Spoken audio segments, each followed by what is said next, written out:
E aí? Tudo bem? Quem fala aqui é o Daniru e... bom, acho que vocês sabem, né? Esse ainda não vai ser o vídeo de Reading Head. Porque, sei lá, eu gostei de fazer aquele vídeo da Revolução dos Cravos. E agora eu estou com vontade de gravar mais vídeos de história porque eu comecei a achar divertido. Mas é isso.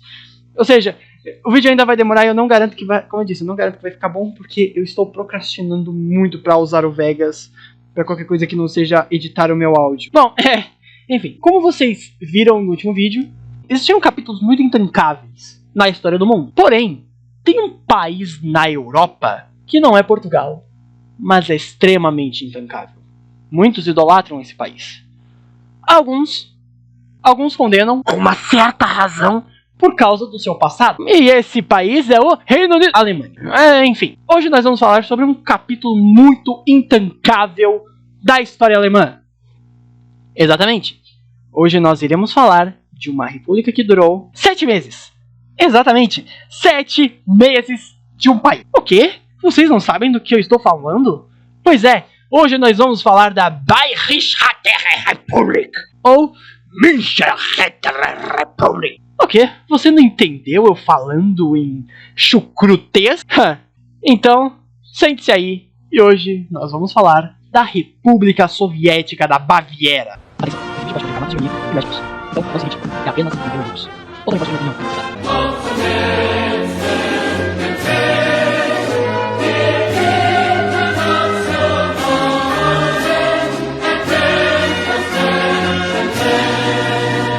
Primeiramente, para a gente entender o que foi a República Soviética da Bavária, a gente tem que saber o que estava acontecendo no Germanil na época.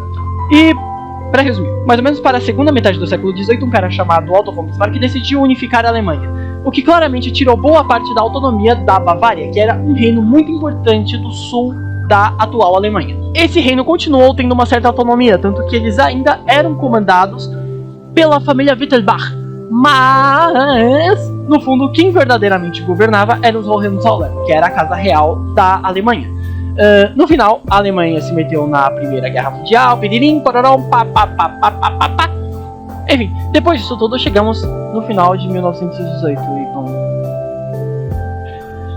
Gott segne Sie, Kaiser Wilhelm. Mas enfim, basicamente, para ser mais específico, no dia 9 de novembro de 1918, Kaiser Wilhelm abdica do trono alemão. Tem-se aquela discussão: quem é que vai proclamar a República primeiro? Vamos lá, corrida republicana. E essa corrida foi travada entre os sociais-democratas e os socialistas.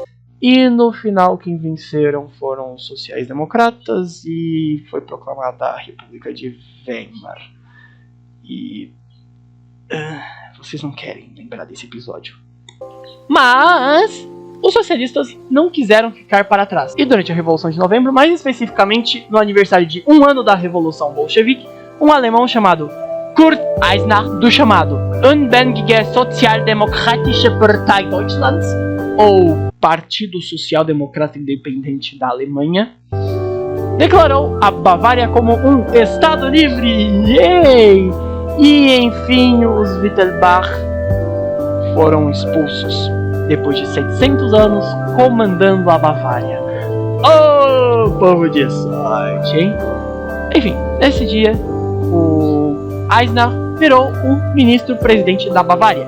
Detalhe que o Eisner, ele se distanciou da União Soviética. E basicamente o que aconteceu? O Kurt Eisner, ele perdeu as eleições na República que ele mesmo fundou. Então ele foi para o parlamento anunciar que estaria renunciando e foi morto por Anton Graf Arkovali. Enfim, esse assassinato causou um grande alvoroço e um estado de caos na Bavária e também algumas pequenas confusões na Hungria.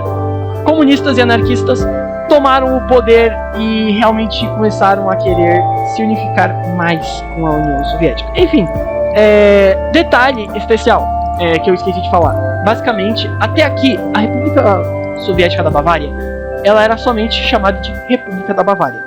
Mas o que realmente se tornou a República da Bavária foi no dia 6 de abril, quando Ernst Toller, Gustav Landenauer e alguns anarquistas como Erich Müntzen decidiram, enfim, declarar a República Soviética da Bavária.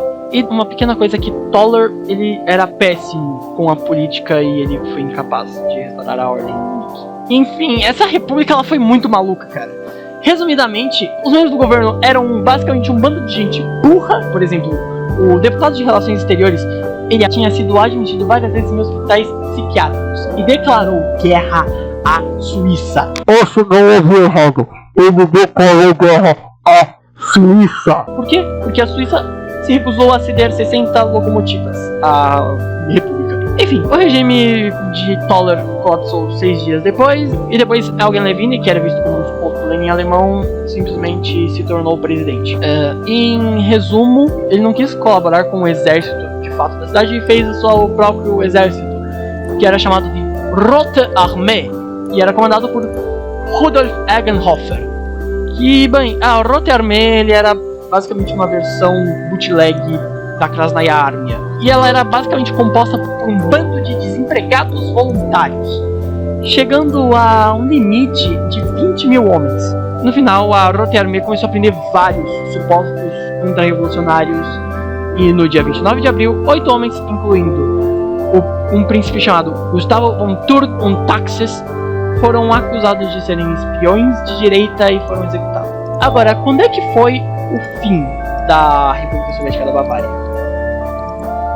O fim basicamente foi no dia 3 de maio de 1919, quando a Freikorps, com 30 mil homens, simplesmente se juntou com a autodenominada Guarda Branca do Capitalismo, que eram 9 mil pessoas, invadiram a República Soviética da Bavária e deram uma camaçada de pau nos bávaros, com belas lutas acirradas. No fim, 1000 homens voluntários foram mortos, cerca de 800 homens e mulheres foram presos e executados pela vitoriosa Freikorps.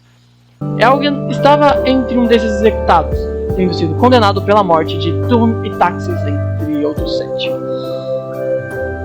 Enfim, o que podemos aprender com isso? Bom, se você quer fazer uma revolução comunista, cara, na boa, primeiro, toma muito cuidado com a forma que você vai conduzir. Não queira fazer uma república democrática. Jamais. Comunismo e democracia, você não combina. Isso nós aprendemos com titio Stalin. Slava Stalin.